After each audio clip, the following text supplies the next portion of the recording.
स्वागतम स्वागतम सुस्वागतम। मेरा नाम है निखिल साहू और आप देखना चालू कर चुके हैं ब्यूरो एकेडमी। दोस्तों, ये जो हमारी वीडियो सीरीज चल रही है इसमें हम वेस्टर्न पॉलिटिकल थिंकर को कवर कर रहे हैं।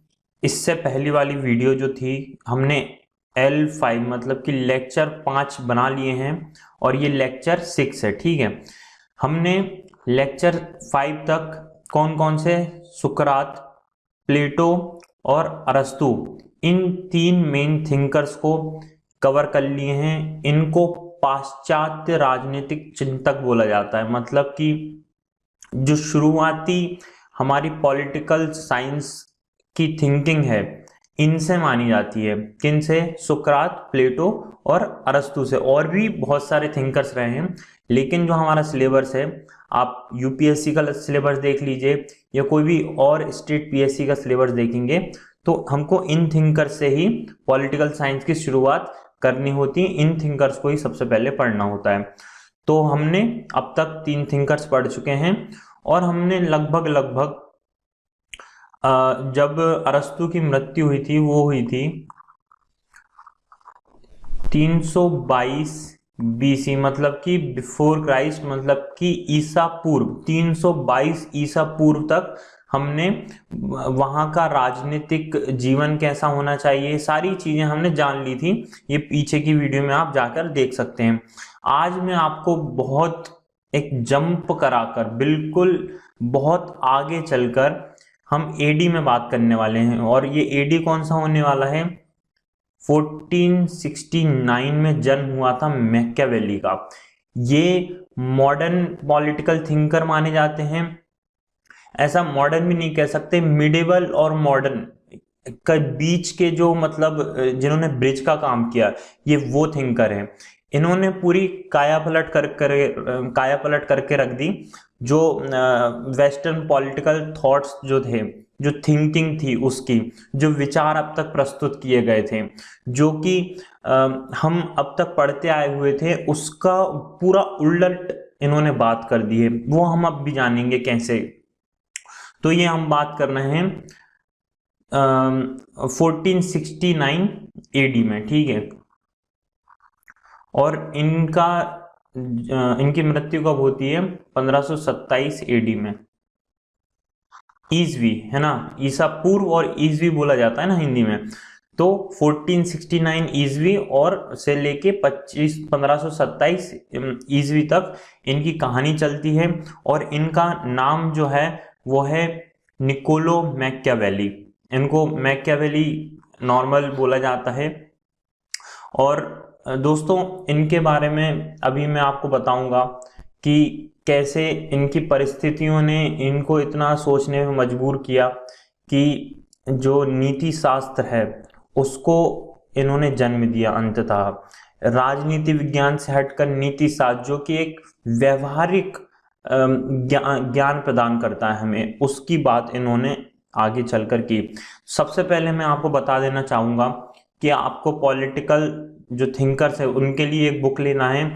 ये बुक की लिंक आपको डिस्क्रिप्शन बॉक्स में मिल जाएगी। आप अमेजोन से जाकर ये लिंक बुक ले सकते हैं। BL फाड़िया नाम से ये बुक है, राइटर हैं, उन्होंने ये बुक पब्लिश की है और ये बुक का जो लिंक है वो आपको डिस्क्रिप्शन बॉक्स में मिल जाएगा। एक बात तो ये हो गई। दूसरी बात, ये आपने मैकियावेली को देख लिया है। अब हम बात करते हैं कि क्यों, मतलब कि क्या परिस्थितियां रही थी, उन्होंने ऐसी कौन सी बात कह दी कि भाई यूपीएससी ने सिलेबस में ही ऐड कर दिया मैकियावेली को। देखिए, आप 1400 ईस्वी और 1500 ईस्वी का समय समझिए आप। ये वो समय था जब पुनर्जागरण का काल चल रहा था। परिस्थितियां बहुत विपरीत थी इटली के लिए। फ्रांस, इंग्लैंड और आप जर्मनी कह सकते हैं, ये वो ऐसे राज्य थे जो कि संगठित थे। यहाँ पे आप देख सकते हैं फ्रांस है, ऊपर स्विट्जरलैंड है। ये ऐसे राज्य थे जो कि बिल्कुल संगठित थे, यहाँ पे समस्याएं नहीं थी। लेकिन वहीं दूसरी तरफ यहाँ इटली था और इटली बहुत छोटे छोटे राज्यों में बटा हुआ था। और इन्हीं एक राज्यों में हुआ करता था रोम और फ्लोरेंस। फ्लोरेंस जो सिटी स्टेट था, जो कि एक राज्य था, इसमें जन्म होता है मैकियावेली का। और मैकियावेली जब जन्म हुए थे तो मैंने आपको बताया कि जो इटली था वो छोटे छोटे राज्यों में बटा हुआ था। तो मैकियावेली चाहते थे कि ऐसा क्या किया जाए कि ये सभी बैरियर्स हैं, ये जो सभी छोटे छोटे राज्य हैं, ये सभी एक साथ आकर मिल जाएं और इटली बहुत सशक्त एक ताकतवर राज्य बनकर उभरे। इस चीज के लिए, इस साध्य को प्राप्त करने के लिए कि एक मजबूत राज्य बनकर सामने आए, उन्होंने कौन कौन से सिद्धांत दिए, उन्होंने कौन कौन सी बातें की, वो अब हम बात करने जा रहे हैं। तो पहले का यूनानी जो चिंतन था उसमें हमने सुकरात के बारे में बात की थी, ठीक है। सुकरात के बाद हमने प्लेटो के बारे में बात की थी और लास्ट में हमने अरस्तु के बारे में बात की थी, ठीक है। ये पाश्चात्य यूनानी चिंतक थे जिन्होंने बात की थी किसकी, नैतिकता की, कि भाई नैतिकता होना चाहिए व्यक्ति में, नैतिक सद्गुणी जीवन जीना ही व्यक्ति का परम लक्ष्य है, उसी के अनुसार उसको व्यवहार करना चाहिए। लेकिन अब बात कब आ गई है, मैकियावेली के दौर में। और मैकियावेली क्या बोलता है, स्वयं का हित सर्वोपरि है, शक्ति सर्वोपरि है, उससे ऊपर कुछ नहीं है। नैतिकता एतिकता को डालो अपनी जेब में, हमको उससे कोई मतलब नहीं है। हमारा राष्ट्र मजबूत होकर निखर कर आना चाहिए, ये हमारा परम लक्ष्य है। उसके लिए भले कुछ भी करना पड़े, कुछ भी मतलब कुछ भी करना पड़े, उससे कोई मतलब नहीं है। यूनानी चिंतक थे तो वो बात करते थे आदर्शवाद की, आइडियलिज्म की, कि अच्छा ऐसा राज्य बनाएंगे हम जहां पर समानता होगी। प्लेटो बोलता था कि दार्शनिक राजा होगा जो बहुत पढ़ा लिखा होगा, उसको हम राज्य सौंपेंगे, वो व्यक्तियों के लिए काम करेगा, शिक्षा प्रदान करेगा, and so on so fourth. वहीं फिर अरस्तु आता है, वो अपनी बातें बताता है कि भाई आदर्श राज्य कैसे बनाएंगे। तो फिर मैकियावेली जब आते हैं ना, मैकियावेली कहते हैं कि देखो भाई आदर्श राज्य नाम की कोई चीज नहीं होती, भौतिकवादी और पंथ निरपेक्ष था। यहाँ पे दो अलग अलग की टर्म है, आपको याद रखना है। देखिए उस समय पंथ निरपेक्षता ये क्यों बोल रहा है, क्योंकि उस समय का मतलब 1400 और 1500 ईस्वी में जो चर्च था उसका डोमिनेंस बहुत ज्यादा था पॉलिटिक्स में। चर्च जो कहता था वो बात माननी पड़ती थी राजा को, या वो बात को लागू करना पड़ती थी। आपने देखा होगा कि अकबर हो गए, बाबर हो गए, जो भारत में थे, वो भी जो धार्मिक नेता नहीं कहेंगे, जो धार्मिक गुरु हुआ करते थे, उनकी बातों को भी मानते थे। उसी प्रकार इटली में भी, फ्लोरेंस में भी इस बात का बोलबाला था कि जो चर्च के जो पादरी हैं, जो प्रीस्ट हैं, वो बात कहेंगे वो राजा को मानना होगी। तो इसने कहा कि नहीं, ऐसा नहीं चलेगा, राज्य के लिए जो सर्वोत्तम होगा वो बात करेंगे। तो पंथ निरपेक्षता का इसने विचार दिया पॉलिटिक्स में। फिर यहाँ पे आते हैं हम आध्यात्मिकता का। दोस्तों यूनानी युग में सुकरात बोलता था कि जीवन का परम लक्ष्य क्या है, शिक्षा क्यों प्राप्त करना चाहिए, ये ऐसी ऐसी गुण बातें जो थी उस टाइम की जाती थी। लेकिन अब आप यहाँ पे आएंगे तो मैकियावेली क्या बोलता है, जो वास्तविकता है वही सत्य है।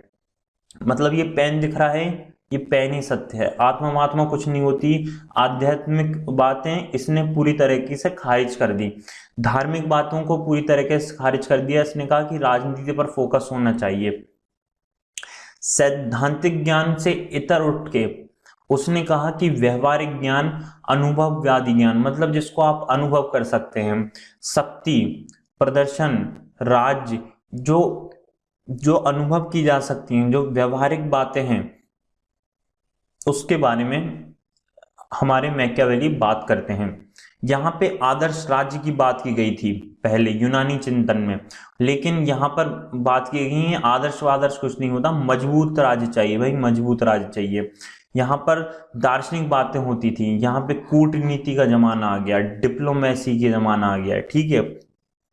तो आप देख सकते हैं कि इसने एक बहुत मेजर डिवाइड किया है कि यहाँ पे जो आदर्शवादी बातें थी, उसके बाद इन्होंने बिल्कुल ही भौतिकवादी, पंथ निरपेक्ष और कूटनीतिक जो चलन की बातें हैं वो लाकर स्थापित कर दी। तो इनका नाम था मैकियावेली, और इन्होंने जो बातें कही उनको जो मानते हैं उनको बोला जाता है मैकियावेलियंस। मैकियावेलियंस या मैकियावेलीवाद, वाद मतलब विचारधारा, उसकी पर्टिकुलर जो विचारधारा थी मैकियावेली की, उसको फॉलो करते हैं जो लोग, उनको मैकियावेलियंस बोला जाता है। ठीक है, अब जो हमें इनकी बातें, किसकी, मैकियावेली की जो बातें पता चलती हैं वो किससे पता चलती हैं, तो इन्होंने कुछ बहुत ही फेमस बुक लिखी हैं।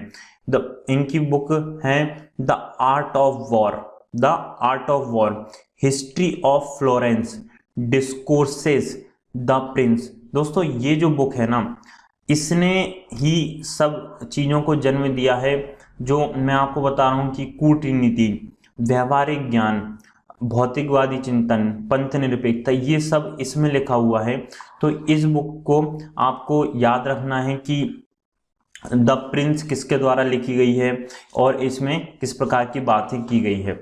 ओके, तो यहाँ पे कुछ टेक्स्ट लिखा हुआ है, टेक्स्ट समझ लेते हैं कि क्या बोलना चाह रहे हैं। पुनर्जागरण के मुख्य प्रतिनिधि और राज्यों के सिद्धांत के प्रवर्तक के नाते प्रथम आधुनिक राजनीतिक विचारक माना जाता है मैकियावेली को। ये तो हमने अभी समझ लिया। उसने यूनानी युग के नैतिकता प्रधान चिंतन को अस्वीकार कर दिया। मैंने आपको बताया अभी कि यूनानी युग में कैसी बातें होती थी और मैकियावेली ने कौन कौन सी बातें बोली। तो उसने पुरानी जो बातें थी उसको अस्वीकार कर दिया। उसने पहली बार यह कहा कि मानव स्वभाव धूर्त होता है, चालाक होता है, लालची होता है। जो पहले का समाज था, यूनानी समाज था, छोटे छोटे सिटी स्टेट होते थे, 2000 3000 मैक्सिमम लोग, एक मतलब एक नेशन बन रहा है आपका, नेशन नहीं एक सिटी स्टेट बोलना चाहिए जिसको नगर राज्य बोलते हैं। उनकी जनता कितनी है, 2000-3000 है। अब उसमें भी एक भाईचारा होता था, लोग मिल बांट कर रहते थे। लेकिन अब ये पुनर्जागरण का दौर आ गया है और मैकियावेली ने उस समय ये एनालिसिस किया अपनी बातों से कि जो व्यक्ति है वो व्यक्ति स्वभाव से धूर्त होता है, बिल्कुल चालाक होता है, वो लालची होता है। वो संपत्ति जो है ना, वो अधिक से अधिक संपत्ति अर्जित करना चाहता है और इस अधिक से अधिक संपत्ति अर्जित करने के लिए वो अधिक से अधिक शक्ति प्राप्त करना चाहता है। ये बातें मैकियावेली ने बोली। मैकियावेली प्रथम पश्चिमी चिंतक थे जिसने राजनीति व नैतिकता के मध्य विभेद कर दिया। अब देखिए, आप समझिए, पहले का जो समय चला आ रहा था ना, उसमें राजनीति और जो नैतिकता थी, मतलब मोरल्स वैल्यू जो थी कि कौन क्या बात अच्छी है क्या बात बुरी है, इसको कहते हैं नैतिकता। वो समझ, वो नैतिकता हमें बताती है। तो जो पाश्चात्य राजनीतिक चिंतक था उसमें राजनीति में नैतिकता मिली हुई थी और ये साथ साथ चलती थी। आपको पता होता था कि कौन सी चीजें अच्छी हैं, उसी को राजनीति में लेके आना है। जो बुरी चीज है, जो राज्य में नैतिक नहीं मानी जाती थी, व्यक्तियों के लिए बीच नैतिक नहीं मानी जाती थी, उसको अलग कर देते थे राजनीति से। लेकिन यहाँ पर जो मैकियावेली है ना, इसने ये बात कहा कि राजनीति और नैतिकता, इसका कोई मतलब वो नहीं है, कोई संबंध नहीं है इसमें। नैतिकता मतलब जो मोरल्स है ना, मोरल्स वैल्यू आप अपने घर पर रख के आओ। यहाँ पे होना चाहिए केवल कोर पॉलिटिक्स। कोर पॉलिटिक्स मतलब कि राज्य का हित जो होगा, राज्य का जो पर्पस है वो सर्व होना चाहिए, वो पॉलिटिक्स होना चाहिए। मोरल्स वैल्यू कोई काम की नहीं है, उनको बिल्कुल दूर कर दीजिए आप पॉलिटिक्स से। ये बात मैकियावेली ने कही। इसलिए जब मैकियावेली ने ये थॉट दिए और नया बिल्कुल एक डिस्कोर्स ही चेंज कर दिया, पूरा धारा प्रवाह जो चलने आ रहा था उसको ही चेंज कर दिया। इसलिए मैकियावेली को the father of modern political philosophy या पॉलिटिकल साइंस भी कहा जाता है। मॉडर्न पॉलिटिकल साइंस के फादर, पितामह कहा जाता है इनको। ठीक है, इन्होंने नया दर्शन दिया, इन्होंने राजनीति विज्ञान की कायापलट कर दी। अब शासन कला का विचार इनका क्या है ये जान लेते हैं। और इन्होंने सबसे पहले द प्रिंस जो इनकी किताब है उसमें कुछ प्रमुख मुद्दे उठाए कि राजा को शक्तिशाली कैसे बनाया जाए, राजा को शासन कैसे चलाना चाहिए, राजा को लोगों पर नियंत्रण कैसे करना चाहिए, और राज्य का गठन व पतन कैसे होता है। ये जो मूलभूत कुछ मुद्दे थे इन्होंने उठाए, और इसका उत्तर भी उन्होंने अपनी किताब द प्रिंस में दिया। मैं आशा करता हूं कि आपको ये सारी बातें समझ में आ रही होंगी। अगर कोई भी दिक्कत हो तो आप नीचे कमेंट बॉक्स में जरूर मुझसे पूछिएगा, मैं उसका उत्तर देने की कोशिश जरूर करूंगा। तो शासन कला के संबंध में हेक्टर ने कहा कि मैकियावेली के संबंध में राजनीति विज्ञान का प्रतिपादन नहीं बल्कि उसने नीति विज्ञान का प्रतिपादन किया है, जो राजनीति के व्यवहारिक विषयों को सरोकार करता है। एक हेक्टर एक राइटर रहे हैं मॉडर्न टाइम के। उन्होंने मैकियावेली के ऊपर अपनी राइटिंग में ये लिखा कि जो मैकियावेली है उसने पॉलिटिकल साइंस की बात नहीं की, उसने नीति शास्त्र की बात की। नीति शास्त्र दोस्तों राजनीति विज्ञान का एक सब सब्जेक्ट आप मान सकते हैं, या आप एक ऐसा विषय मान सकते हैं जो कि व्यवहारिक बातों व्यवहारिक विषयों से डील करता है। वो बताता है कि कौन सी बात सही है कौन सी बात गलत है।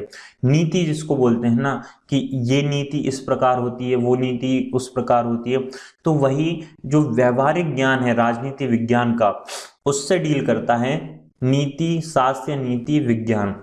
उसने ऐतिहासिक पद्धति मतलब हिस्टोरिकल मेथड का उपयोग करते हुए बताया कि राज्य के उत्थान और पतन के क्या कारण होते हैं। उसने मूल कारण ये बताया कि एक राजा ही होता है जिसके कारण कोई भी राज्य बनता है या कोई भी राज्य बिगड़ता है, कोई भी राज्य का पतन होता है या कोई भी राज्य विकास के रास्ते पर चलता है। ये निर्णय केवल राजा के हाथ में होता है। अब यहाँ पर उसने सीजर बोर्नियो, ये कौन थे भाई? ये इटली, मैंने आपको बताया अभी कि इटली जो था उस टाइम, मैप एक बार फिर से देख लीजिए। इटली छोटे छोटे भागों में विभक्त था और यहाँ पर रोम था। तो रोम में वापस आते हैं। हाँ, तो रोम में एक राजा हुए, उन राजा का नाम था सीजर बोर्नियो। और ये राजा इसलिए इतना फेमस था कि इसने अपने स्टेट को बचाने के लिए या अपने आप को पावरफुल करने के लिए अपने बंधु, अपने मित्र, अपने रिश्तेदार को हत्या करवा दी। ये कुछ उस प्रकार है जिस प्रकार जो किम जोंग उन है वो अपनी पावर में बने रहने के लिए, सत्ता में अपनी पकड़ बनाए रखने के लिए किसी की भी आलोचना नहीं सुनता, और कोई भी उसकी आलोचना करता है तो वो उसकी मृत्यु करवा देता है। ये हम रोज न्यूज़पेपर में, माफी चाहता हूँ, कुछ जो हमारे सो कॉल्ड न्यूज चैनल है उनमें देखते रहते हैं। तो उस मैकियावेली उस राजा से, सीजर बोर्जिनियो से बहुत ज्यादा प्रभावित था कि किस प्रकार वो राज्य को शक्तिशाली बनाने के लिए किसी भी हद तक जा सकता था, कोई भी सीमा को पार कर सकता था। देखिए एक चीज समझने की कोशिश कीजिए। जो मैकियावेली था वो एक डिप्लोमेट था, मतलब कि राजदूत था। हमारे यहाँ भी होते हैं ना राजदूत होते हैं, जैसे विकास स्वरूप हो गए थे। जो हमारे अभी विदेश मंत्री थे एस जयशंकर, वो भी राजदूत थे। उन्होंने रशिया में सर्व किया, अलग अलग कंट्री में सर्व किया इंडिया की तरफ से। तो वैसे ही फ्लोरेंस की तरफ से मैकियावेली ने अलग अलग देशों में सर्व किया था, और उसने देखा कि अलग अलग देश कितने शक्तिशाली हैं और मेरा देश जो है वो इतना कमजोर है। क्या कारण है उसकी कमजोरी के? तो इस चीज को पता लगाने के लिए उसने अलग अलग देशों का अध्ययन किया, और उसमें उसको सीजर बोर्जिनियो का जो सिस्टम था उसको बड़ा अच्छा लगा कि भाई ये बंदा तो कुछ भी कर जा रहा है, मतलब अपने नेशन को बचाने के लिए, अपने राष्ट्र को बचाने के लिए। हम भी अगर आज सोचें तो हम जब इंडिया 1947 में जब हमको आज़ादी मिली और उसके बाद से हमने विकास की राह पकड़ी, तो शुरुआत में हम जो न्यूक्लियर बॉम्ब्स थे या न्यूक्लियर पावर थी, उसके पावर मतलब यहाँ पे वो वाली पावर नहीं है कि इलेक्ट्रिसिटी बन रही है, उसके तो हम पक्ष में थे। न्यूक्लियर पावर मतलब कि जो बम, परमाणु बम की शक्ति जो है उसके हम विरोध में थे।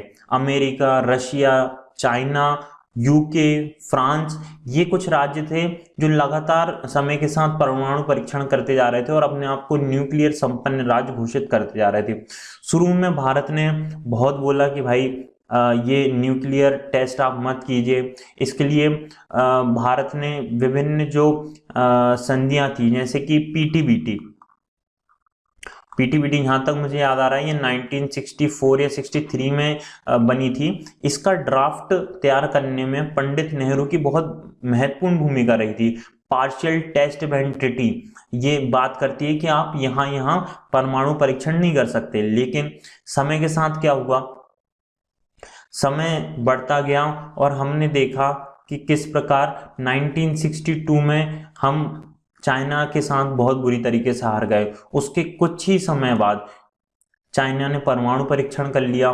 तो भारत को अपने स्टेट को स्ट्रॉन्ग करने के लिए, शक्ति दिखाने के लिए कि हम भी हमारे राज्य की सुरक्षा के लिए कुछ भी कर सकते हैं, इंदिरा गांधी ने 1974 में शांतिपूर्ण न्यूक्लियर परीक्षण करवा दिया और 1998 में हम पूर्णतः शक्ति संपन्न एक परमाणु राज्य बनकर उभरे।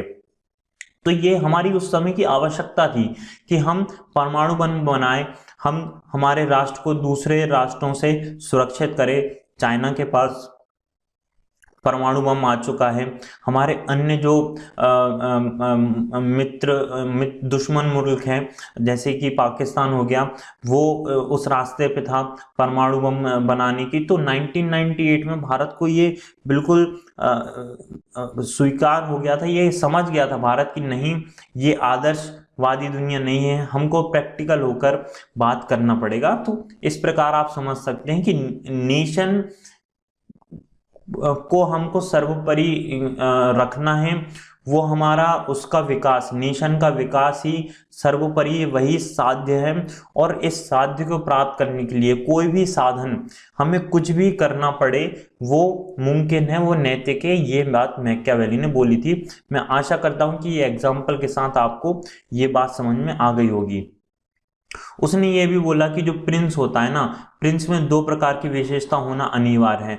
वो तो पहला ये कि वो शेर जैसा साहसी होना चाहिए, उसको हिम्मत होना चाहिए कि वो कभी भी डरपोक ना बने। जब जंग का माहौल हो, जब स्टेट को सुरक्षित करने की बात हो, तो वो बिल्कुल शेर जैसा साहसी हो और उसमें लोमड़ी जैसी